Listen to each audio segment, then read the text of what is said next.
coquette. She became. It meant temptress, with undertones of tease.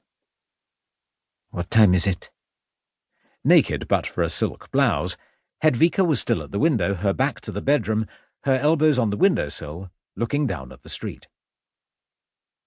Nehmann put the 2 glasses on the windowsill, moved his precious pots of chili plants into the sunshine, and then knelt on the carpet and nuzzled the soft cleft between her buttocks. He was a small man, slight, nimble. After a while, gazing out at the street, she began to move under his tongue. Over the past few months, whenever he was in Berlin, Nehmann had become more than familiar with the repertoire of tiny grunts and sighs that signalled pleasure. The Georgian had a gypsy talent for love-making. It went with his origins, and his rumpled face, and the mischief in his eyes, and his reputation for a certain reckless charm that had opened countless doors across this wonderful city, but as far as women were concerned, he'd never met anyone so responsive, so eager, and so candid in her many demands. Remarkably for an actress, in bed or otherwise, she never faked it. "Time?" she asked again.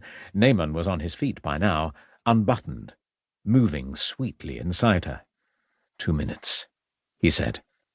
"The man is never late." "You're lying." "I am. It's what I do." "Ja, ich kenne. So why am I not surprised?" She looked to the right, towards the station, and reached for one of the glasses. "Any ideas?" She glanced backwards over her shoulder.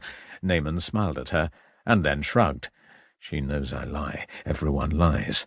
That's the currency you use in this place. Spend your lies wisely, and you might end up as rich as Cullum.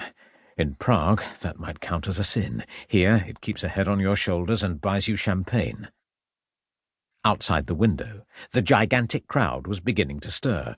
Over Hedvika's shoulder, across the street, Nehmann could see balcony after balcony crowded with faces and flags, children fighting their way through a forest of legs to get a better view, heads turning towards the oncoming growl of the motorcade. Nehmann paused for a moment, reaching for the other glass, then began to quicken. A moment like this, he decided, deserved every kind of tribute. "Don't," she murmured. "Not yet." The crowd was cheering now, thousands of voices, Berlin at full volume. Nehmann began to move again, deep, slow, taking his time.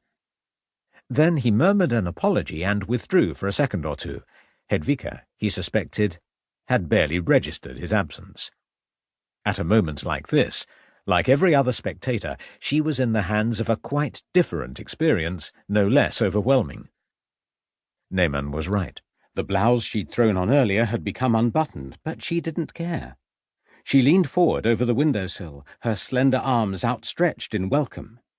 Hitler's open Mercedes was barely meters away at the head of the huge motorcade. He was standing at the front, beside the driver, both hands gripping the top of the windscreen, looking neither to left nor to right, grim, implacable, victorious.